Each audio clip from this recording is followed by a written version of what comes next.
Olá, tudo bem com você? Hoje eu gostaria de falar sobre um assunto que eu tenho ouvido muitos professores comentarem sobre, que é a pega correta do lápis, o tal do movimento de pinça. A pega correta do lápis permite que a criança escreva com conforto, escreva sem dor e também controle a força que ela aplica no lápis para escrever. Tem crianças que a gente sabe que rasga o papel de tanta força, ou marca muitas folhas do caderno, ou por outro lado, escreve tão clarinho que a gente não consegue enxergar, ou tem tão pouca força naquela mãozinha que o lápis até cai da mão. Eu acredito que essa dificuldade que muitos professores têm relatado em sala de aula possa estar acontecendo por conta de dois motivos. Um deles foi a falta de estimulação de jardim de infância e de primeiros anos de ensino fundamental por conta do afastamento das crianças da escola. E outro motivo também, um pouco do nosso estilo de vida, que antigamente as crianças brincavam muito de empilhar bloquinhos, encaixar bloquinhos. E, infelizmente, hoje em dia, as crianças têm muito como entretenimento o uso de telas, que para de fazer uma estimulação motora concreta e começa a fazer uma estimulação simplesmente visual, auditiva, e quando muito é o dedinho ali passando sobre a tela. Nesse vídeo eu vou colocar dois trabalhinhos manuais que dá para a criança fazer e estimular esse movimento de pinça. Mas antes de mostrar esses dois vídeos, eu gostaria de mostrar um pouquinho de materiais que é interessante o adulto ficar atento, né? Em ser humano, nada é automático, nada é mágico, tudo é processo. Então, se a gente pensar um pouquinho nessa pega desse lápis, ela vai começar lá quando a criança é pequenininha, bebezinha, com o reflexo palmar. E muitas crianças têm chegado na sala ainda com essa pega palmar, que é essa pega aqui, né? Então a gente pode observar isso tanto na pega do lápis quanto na pega do talher, que vem assim ou que vem assim, né? E o ideal é que a gente coloque isso assim. Então, para a gente ter um processo de evolução dessa pinça, a gente vai afinar essa pinça. Então, primeiro a criança vai pegar coisas mais grossas até chegar na espessura de lápis, de caneta que a gente encontra mais e usa mais. Então, uma boa opção para começar são esses lápis que são bem grossos, que não é o lápis grosso, na verdade esse é um lápis que eu poderia chamar de jumbo, de gigante, que ele é ainda mais grosso do que um giz de cera. Então, para a criança usar num primeiro ano, num jardim de infância, são duas boas opções. Depois daqui, a gente parte para o lápis de fato grosso, que é um lápis assim. E aí, interessante que esse lápis tenha a seção dele triangular, porque ajuda a criança a acomodar bem os 3 dedos que ela precisa usar, né? O polegar, o indicador e o médio aqui. E aí ela vai saindo dessa postura de pega radial e vai chegar aqui na pinça a hora que esse dedo médio conseguir apoiar o lápis ao invés de estar em cima dele. Outro detalhe importante é essa lateral. É bem importante que esse lápis encoste aqui na mãozinha dela. Então, a gente tem que estar sempre atento com o tamanho. Conforme o giz ou lápis ele vai diminuindo, a criança vai perdendo o contato desse objeto com aqui o cantinho da mão. E aí o que acontece é que ela não consegue mais sustentar esse lápis com a pega correta. E ela acaba vindo com esses dedinhos para cá e volta para a pega radial, que é uma pega anterior à pinça que a gente tanto quer. Então, sempre observar essa partezinha aqui, ela tem que encostar aqui na mãozinha. Ficou pequenininho assim o lápis ou o giz, a gente precisa trocar por um que toque a mãozinha aqui da criança.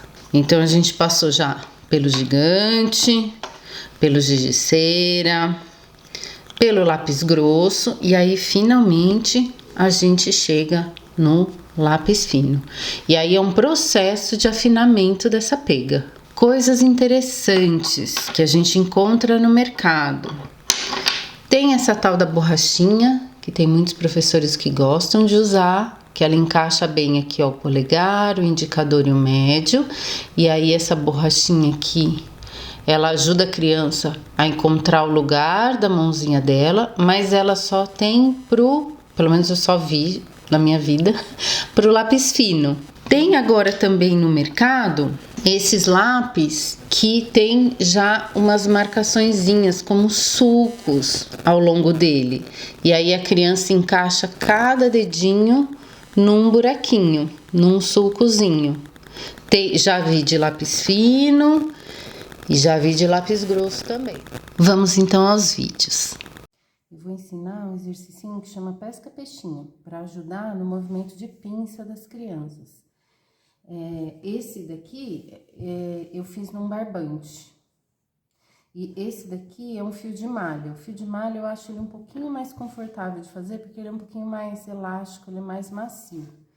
Então, eu vou pegar aqui, ó, dar só uma voltinha, e esse daqui eu vou passar por dentro e puxar. E aí, com isso, eu tenho aquele nozinho que anda, né?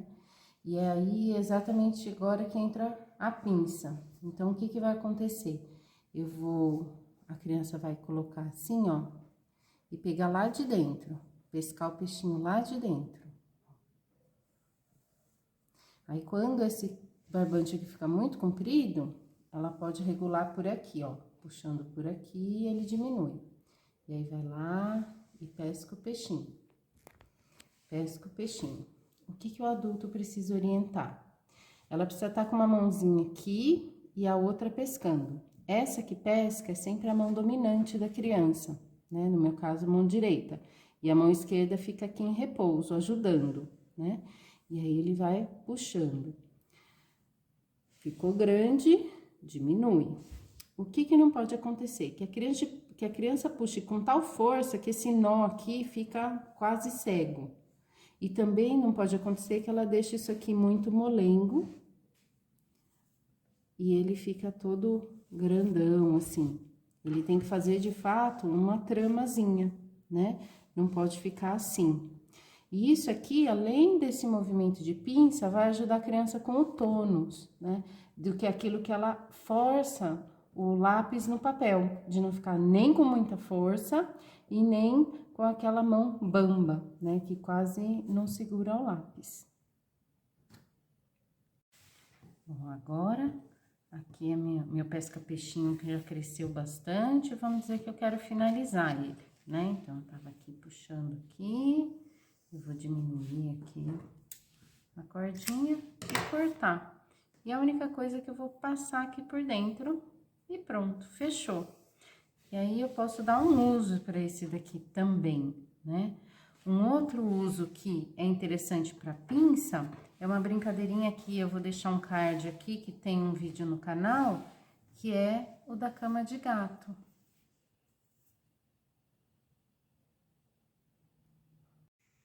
Um outro trabalhinho manual que eu queria ensinar é o tricô de dedo, que é esse tricô que a gente usa sem agulha, que também ajuda bastante com esse movimento de pinça.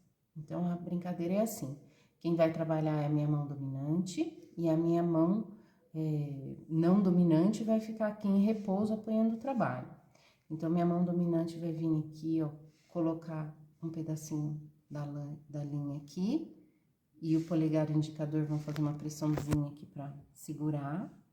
E aí, esse fio, vou passar por cima do indicador, por baixo do médio, por cima do anelar, por baixo do mindinho. Cheguei aqui no mindinho, vou fazer o contrário. Por cima do mindinho, por baixo do anelar. Por cima do médio, por baixo do indicador. Por cima do polegar. E aí, ó, eu vou ficar aqui, né, com o meu fio cortadinho e com o meu fio do novelo.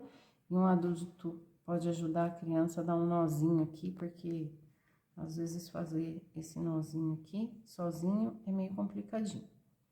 Então, fiquei aqui, ó, com a minha mão assim. E aí, vai começar o trabalho. Então, meu fio vai chegar aqui, e eu vou dizer pra criança que eu tenho 5 cabritinhos muito sapecas, que eles sempre pulavam a cerquinha. Então, eu vou colocar essa daqui, a minha cerquinha. Colocou a cerquinha. E aí, no movimento de pinça, aqui, ó, o cabritinho pula a cerquinha. O cabritinho pula a cerquinha. O cabritinho pula a cerquinha. O cabritinho pula a cerquinha. O cabritinho pula a cerquinha. E aí, pronto, pulou a cerquinha de todos os dedos. Então, o meu trabalho atrás ficou assim.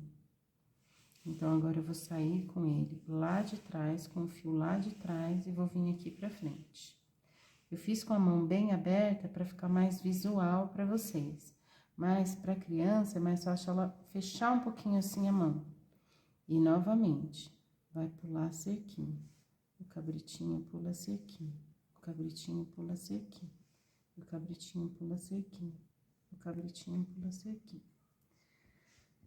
E aí, esse exercício de fazer o tricô de dedo, ele é bem interessante porque ele vai trabalhar a questão da pinça, né? Vai ajudar a criança a descobrir qual mão que para ela é mais fácil fazer esse movimento, então vai ajudar também na definição da lateralidade. Vai ajudar também numa coisa que a gente chama de movimento visomanual, que é o quê? O olho seguir o que a mão faz, que é fundamental para a criança poder escrever, né? Então, acabou aqui e de novo, passa para cá, né? Pula cerquinho, pula cerquinho. A motricidade fina, ela é sempre ancorada na motricidade grossa, né? Então, ela sempre vem atrás da motricidade grossa. Então, se a minha criança já tem um bom equilíbrio estático, dinâmico, né? É importante também que ela desenvolva aqui essa motricidade fina, né? Agora, se a criança ainda tem bastante dificuldade de equilíbrio, primeiro eu vou estimular esse equilíbrio, né? Andar de bicicleta sem rodinha, andar a cavalo, um ótimo movimento psicomotor, nadar, né? Aprender bem a se equilibrar. E depois ela vem aqui para o movimento fino.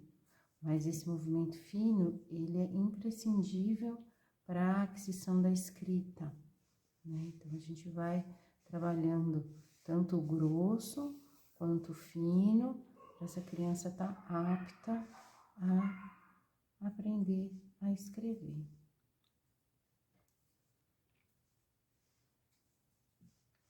E o trabalhinho vai crescendo, olha só. Bom, agora o trabalho já cresceu bastante, né? Esse aqui é o rabo de gato. E aí, a gente vai finalizar esse trabalho. Então, ao invés de eu vir aqui e passar de novo aqui a cerquinha em cima dos dedos, eu vou fazer com os próprios dedinhos isso daqui, ó. Vou passar do dedão pro indicador e pula essa cerquinha. Aí, do indicador pro médio e pula a cerquinha. Do médio pro anelar e pula a cerquinha. E do anelar pro mindinho e pula a cerquinha. E pronto, aí eu fiquei só com um umzinho. E aí, eu vou cortar aqui o meu cordão e pronto. Dei um nozinho aqui e finalizei o meu trabalho. E aí, pra tornar isso útil, a gente pode fazer um caracolzinho assim, e alinhavar, e virar um tapetinho, né? Pode ser de muitas cores, pode ser um tapete maior ou menor, mas é sempre interessante dar um uso para aquilo que a criança faz. Gratidão a você que curte, comenta e compartilha os vídeos deste canal. Até o próximo!